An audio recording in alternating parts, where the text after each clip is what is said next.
वालेकुम रहमतुल्लाहि व बरकातुहू। डियर स्टूडेंट, आज हम जो है ना एस.एम. यूसुफ की जो बुक है एक्सरसाइज 10.2 उसमें इस तरह की जो प्रॉब्लम है उनको कैसे हल करते हैं इनको हम करेंगे हल। और हमारी जो वीडियो होगी, ये जो लेक्चर होगा, इसके दो पार्ट्स होंगे। एक में दो या बल्कि मैं इसके पार्ट्स की तादाद ज़्यादा बनाऊंगा। आपको तरीका बता देता हूँ कि रीज़न क्या है इन सवालों में।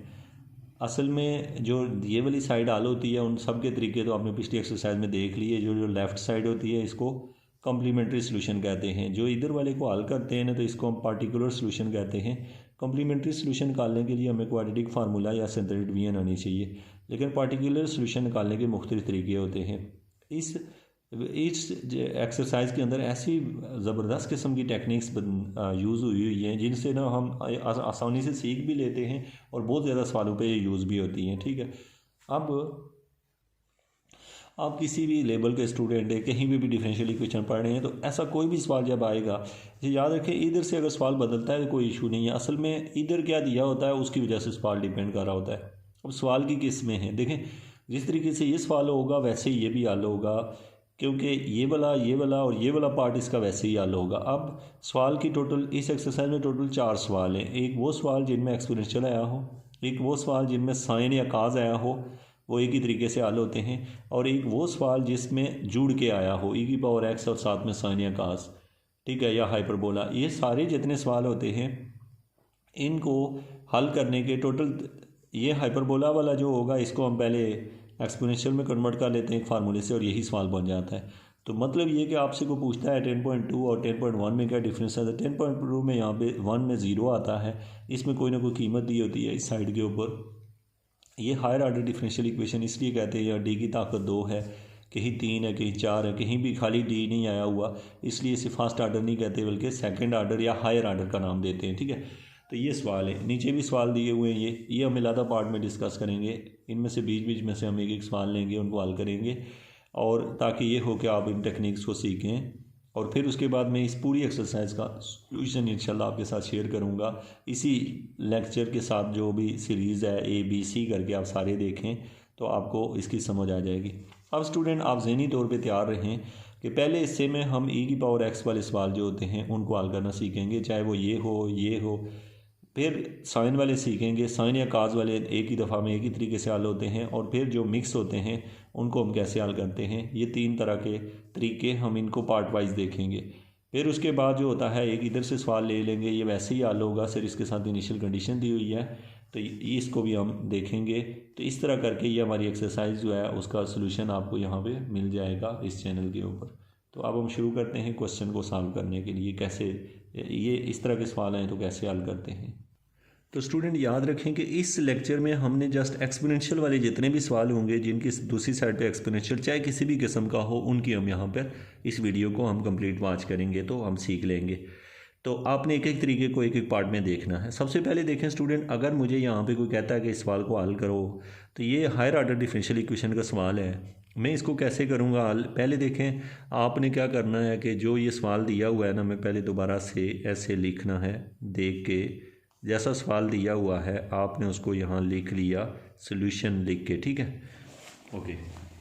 अब क्या करेंगे अब आप ये करेंगे कि यहाँ से जो है ना हम जब इसको हल करते हैं तो पहले एक्सेलरी इक्वेशन लेते हैं, यानी D cube minus D into Y equal to 0 ऐसे लिख लेते हैं। ये ऐसा जब हम लिखते हैं ना तो हम असल में निकालना चाहते होते हैं कौन सा सोल्यूशन, कॉम्प्लीमेंट्री सोल्यूशन। अब कॉम्प्लीमेंट्री सोल्यूशन निकालने के लिए हम यहाँ से ना लिख लेते हैं D square minus D equal to 0। अब आपका सवाल है वाई किधर गया, वाई को हम छोड़ देते हैं, यानी अगर ये टर्म भी 0 होगी वाई भी 0 हुआ, या यहाँ से हमने असल में वाई की कीमत निकालनी है। जब भी निकालते हैं तो हम ऐसे निकाल रहे हैं। ठीक है, वाई जो है यहाँ से हम निकालना चाह रहे हैं, ये हमने लिख लिया कि ये इक्वल टू 0 होगा, क्योंकि वाई देखें दो चीज़ें आप उसमें मल्टीप्लाई हो रही हों तो वो 0 तभी एक दूसरे से मल्टीप्लाई होकर 0 होती है, कोई एक 0 होता है। तो चूँकि वाई एक वेरिएबल, अगर ये 0 हो गया तो पूरा सवाल ख़त्म हो जाएगा, तो इसलिए वाई तो 0 नहीं होगा, इसका मतलब है ये कंफर्म 0 के इक्वल है। अब यहाँ से हमने क्या करना है, डी की कीमत निकालनी है। यहाँ से लिखा डी माइनस 1 इक्वल टू 0, इसको यहाँ से एक आंसर निकला 0 और दूसरा आंसर निकला 1। ठीक है, तो ये हमें आंसर मिल गया 0 और 1। सॉरी, इसमें क्यूब दिया हुआ ऊपर सवाल में, मैंने स्क्वायर लिख दिया, यहाँ पे क्या है क्यूब है। तो अब स्टूडेंट जब अगर क्यूब है तो मैं जब कॉमन लूँगा तो यहाँ पे डी स्क्वायर बच जाएगा। जब डी स्क्वायर बचेगा तो यहाँ से जो आंसर निकलेगा वो 2 बार 1 निकलेगा। ठीक है, ये आंसर निकलेगा, क्योंकि आप जानते हैं कि एक आंसर आएगा डी इक्वल टू 0 और दूसरा आएगा D square equal to 1। D square equal to 1 का मतलब होता है प्लस माइनस 1। तो ये बना है मेरे पास 0। अच्छा, अब आपका स्टूडेंट यहाँ पे सवाल ये है कि हमारे डी के कितने आंसर निकले। एक निकला है 0, एक है 1 और एक है -1। जब ये निकल गए हैं तो अब हमने वाई सी लिखना होता है। वाई सी ऐसे लिखा जाता है कि Y C is equal to, अब आपने यहाँ से देख के आंसर लिखने हैं, लिख रहा होता है C1 e की पावर 0x, इसको देख के लिखा है, प्लस C2 e की पावर 1x, ये जो 1 नहीं लिखा हुआ उसको देख के लिखा है, प्लस C3 e की पावर -1x, तो ये लिख दिया। ये जो नहीं होते इनको, ये जो कि डिफरेंट सोल्यूशन है तो इनको ऐसे लिखना होता है। ओवरऑल इसको अगर मैं सिंप्लीफाई करके लिखूँ तो ये बनता है Y C is equal to C1 e की पावर 0 1 हो जाता है, तो प्लस C2 e की power x plus C3 e की पावर -x। अब स्टूडेंट आपका सवाल है कि क्या सर हम अगर इसको थोड़ा बदल दें, मतलब बदलने का ये कि हम अगर सवाल के अंदर ये जो लिखा हुआ है अगर इधर उधर लिख दें तो कोई फ़र्क तो नहीं पड़ेगा। कोई फ़र्क नहीं पड़ेगा इधर उधर लिखने का मतलब कि अगर कोई बच्चा C1 के साथ e की पावर 1x लिख दे और अगले के साथ 0 लिखे तो कोई मसला नहीं है, जो भी लिखें आपका सही है। तो ये मिल गया है बच्चों आपको वाई सी। तो याद रखें कि हम इस पूरे चैप्टर में हायर ऑर्डर डिफरेंशियल इक्वेशन को जब भी हल करते हैं तो उसका जो पहला स्टेप होता है ना सवाल का, उसको कहते होते हैं स्टेप नंबर 1। स्टेप नंबर 1 में हम हमेशा वाई सी ही निकालते हैं। अच्छा, जब वाई सी निकल जाता है तो फिर हम क्या करते हैं, अब देखें, अब वाई सी जब निकल गया तो अब हम निकालेंगे वाई पी।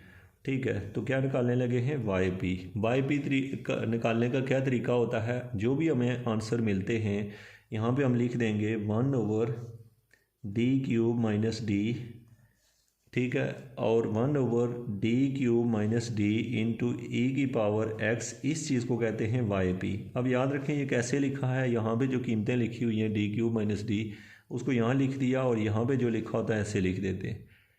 अब वाई पी निकालने के मैं और भी वेज़ आपको बताऊंगा ताकि एक्सपोनेंशियल कोई भी हो तो आप लिख सकें। याद रखें जब भी एक्सपोनेंशियल सवाल कोई भी आए तो उसमें यहाँ देखा करें एक्स के साथ क्या लिखा हुआ है। यहाँ पे चूँकि 1 लिखा हुआ है तो 1 यहाँ भी पुट करें और यहाँ भी। अगर 1 पुट करने से नीचे 0 बन रहा हो तो फिर पुट मत कीजिएगा, लेकिन अगर 1 पुट करने से 0 नहीं हो रहा तो पुट कर देना है। अब मुझे नज़र आ रहा है कि अगर मैं इसकी जगह 1 पुट करता हूँ तो ये 0 हो जाएगा, तो 1/0 इन्फिनिटी बन जाता है। इसलिए मैं ये करूँगा, अगर 0 हो रहा हो तो फिर आप ऊपर जो है एक अपने पास से x रख देते हैं अपने पास से, और बदले में नीचे एक डेरिवेटिव ले लेते हैं, जैसे 3d² आ जाएगा और -1। क्या किया है, d के रिस्पेक्ट से नीचे डेरिवेटिव ले लिया और बदले में ऊपर x रख दिया। यह इसलिए किया क्योंकि मैं 1 रखता था, नीचे 0 बन रहा है। अगर नीचे 0 ना बनता तो फिर मैं 1 पुट कर चुका होता। अब सवाल यूँ बन गया। अब दोबारा अगर 1 रखने से 0 बना तो फिर मैं एक और x ऊपर रखूँगा और नीचे एक दफ़ा फिर डेरिवेटिव लूँगा, लेकिन अगर वो 0 नहीं बन रहा तो मैं कीमत पुट कर दूँगा। अब यहाँ मैंने जब कीमत पुट की तो वाई पी मेरे पास, चूँकि अब मैंने 1 पुट करना है किसी जगह d की जगह, क्योंकि x के साथ 1x है, इस वजह से इस पावर की बात कर रहा हूँ, तो यहाँ पे आ जाएगा 1 का स्क्वायर -1। तो यहाँ से मेरे पास जो रिज़ल्ट आया है वो निकला है x/3 - 1 2। तो ये मुझे वाई पी भी मिल गया है। अब स्टूडेंट ये होता है आपका स्टेप 2 हर सवाल का, इस पूरी एक्सरसाइज या पूरे, ये होता है दूसरा स्टेप जिसमें हम वाई पी निकालते हैं। वाई पी निकालने के मुख्तलिफ तरीक़ेकार हैं, जिनमें से एक मैंने आपको ये सिखाया है। अभी और भी हमने सीखने हैं, मतलब एक्सपोनेंशियल वाले सारे सवाल ऐसे हल होंगे। अब आपने लास्ट पे स्टेप नंबर 3 में आंसर लिखना होता है, तीसरे स्टेप में। उसमें आप क्या करते हैं, आप लिखते हैं ऐसे Y is equal to Y C plus Y P. ये क्या लिखते हैं, Y is equal to Y C plus Y P. अब वाई सी की कीमत वो लिखी हुई है, लिख देंगे C1 प्लस C2 e की power x plus C3 e की पावर -x, और साथ में लिख देंगे प्लस x/2 क्योंकि वो वाई पी की कीमत है। तो इस तरह करके ये हो गया। इसमें जो वाई सी होता है इसको कॉम्प्लीमेंट्री सोल्यूशन कहते हैं, इसको पार्टिकुलर सोल्यूशन कहते हैं, और ये जो होता है इसको जनरल सोल्यूशन कहते हैं। ये जो सवाल होता है ये हमारा आंसर होता है अगर सवाल के साथ इनिशियल कंडीशंस ना दी हुई हों। अगर कंडीशंस दी हुई हों तो फिर इसको आगे भी हल करते हैं, वहाँ से C1 C2 के जवाब भी निकालते हैं। बहरहाल ये कि ये आपका था सवाल। अब आपके यहाँ पे जो सवाल जनरेट होंगे वो क्या होंगे। आपके जहन में यह आना चाहिए कि सर यहाँ पे अगर सपोज़ यही वाला सवाल है तो यहाँ पर कोई बंदा e की पावर x की जगह हमें अगर सपोज़ 5x दे दे तो सवाल को कैसे हल करेंगे। यहाँ 5 आ जाएगा, अब फिर सॉरी यहाँ 5 आएगा। अब देखें यहाँ 5 रखने से चूँकि ये 0 नहीं हो रहा तो बस हम क्या कर देंगे 5 रख देंगे, यानी 5 का क्यूब कितना हो जाएगा 125, 125 माइनस 5 तो e की पावर x क्या किया डायरेक्ट ही फिर पुट कर देंगे तो ये आ जाएगा 120 e की पावर x। तो इसका मतलब ये हुआ कि अगर आपका सवाल में यहाँ दी हुई कीमत ऐसी हो जो पुट करने से नीचे 0 ना बन रहा हो तो फिर वो डायरेक्ट पुट कर देते हैं। अब आपका एक और सवाल बनता है कि सर ये तो e की पावर 5x दिया हुआ है, अगर इसके साथ एक और दिया होता है जैसे e की पावर x भी तो फिर हम कैसे हल करेंगे, यानी दो एक्सपोनेंशियल दिए हों ऐड हो रहे हों तो फिर बच्चों आप ये करोगे कि ऐसे लिख लोगे सवाल को, यहाँ मैं लिख के दिखाता हूँ आपको उसी तरीके से जैसे पहले लिखा d क्यूब माइनस d लिख लो और इधर दोनों लिख लेना 5x और e की पावर x।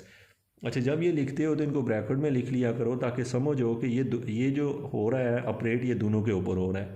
अगर ब्रैकेट नहीं डालोगे तो कोई समझेगा कि खाली इसके ऊपर ऑपरेट कर रहे हो। ये कीमत कहाँ से लाई है ये सवाल में दी होगी इधर पे, ये इसका मतलब है अगर दो दिए हुए स्टूडेंट तो आप इन सवालों को दो बना दोगे, दो मतलब कि ये एक दफ़ा इलादा कर दोगे और plus 1/d cube minus d e की पावर x इलादा लिख दोगे। अब इनमें से जिसको डायरेक्ट पुट करने से 0 नहीं हो रहा वो पुट कर दोगे, जैसे यहाँ 125 माइनस 5 आ गया और उधर नहीं करोगे क्योंकि उधर वाला हिस्सा 1 पुट करने से 0 है तो बदले में ऊपर x रखना नीचे 3d² माइनस 1 आ जाएगा। अब जाके पुट करना इसमें तो फिर ये जो है ये हमें आंसर देगा e की पावर 5x आती है 1/120 प्लस यहाँ पे x/3 माइनस 1 e की पावर x तो ये बन जाएगा 1/ यहाँ पे मैं 5x लिखूँगा 120 e की पावर 5x प्लस e की पावर 2 ये हो गया। ओके एक और बात है स्टूडेंट ऊपर भी आंसर लिखने में मैं शायद हाँ ये मैंने YP जब लिखा है तो YP में मैंने गलती से e की पावर x छोड़ दिया है ऊपर से, ठीक है वो आएगा साथ में चूँकि ऊपर तो साथ ही था, ये साथ आता रहता है, ये यहाँ पे भी e की पावर x है तो जब सोल्यूशन लिखेंगे यहाँ e की पावर x भी साथ आएगा, ठीक है। तो ये तरीकाकार होता है हम सवाल को जब लिखते हैं। ये देखें नीचे कि हमें अगर इसका मतलब है कोई भी एक्सपोनेंशियल क्वेश्चन दिया हुआ हो उसका जब पार्टिकुलर सोल्यूशन निकाला जाता है ऐसे, कॉम्प्लीमेंट्री जो है वो थ्रू आउट हम ऐसे ही निकालते हैं, जो भी सवाल है उसको सिंप्लीफाई करके निकाल लेते हैं। लेकिन कॉम्प्लीमेंट्री में जो चीज़ होती है वह यहाँ पर जो आंसर आते हैं उसको लिखने के 3 तरीके होते हैं। मतलब अगर डिस्टिंक्ट हो तो ऐसे लिखते हैं और कॉम्प्लेक्स हो तो उसका तरीका चेंज होता है और रूट मतलब रिपीटेड हो तो उसका भी अपना एक तरीका है। लेकिन अगर आपके पास ये सवाल यहाँ पर हमें वो दूसरा इस टाइप का आएगा तो उसके सोल्यूशन लिखेंगे। प्रीवियस वीडियो में मैं चूँकि बता भी चुका हूँ आपको, अगर लेक्चर आप तरतीब से देखेंगे ये कैसे निकलते हैं तो वहाँ पे मैंने सारी टेक्निक डिस्कस की हुई है। तो ये हुआ स्टूडेंट आपका ये वाला मेथड अगर e की पावर के लिए क्वेश्चन आए तो। अब आपका सवाल है कि यहाँ पे अगर साइन या काज आ जाए तो कैसे हल करना है, वो इंशाल्लाह हम नेक्स्ट वीडियो में देखेंगे। Thank you so much.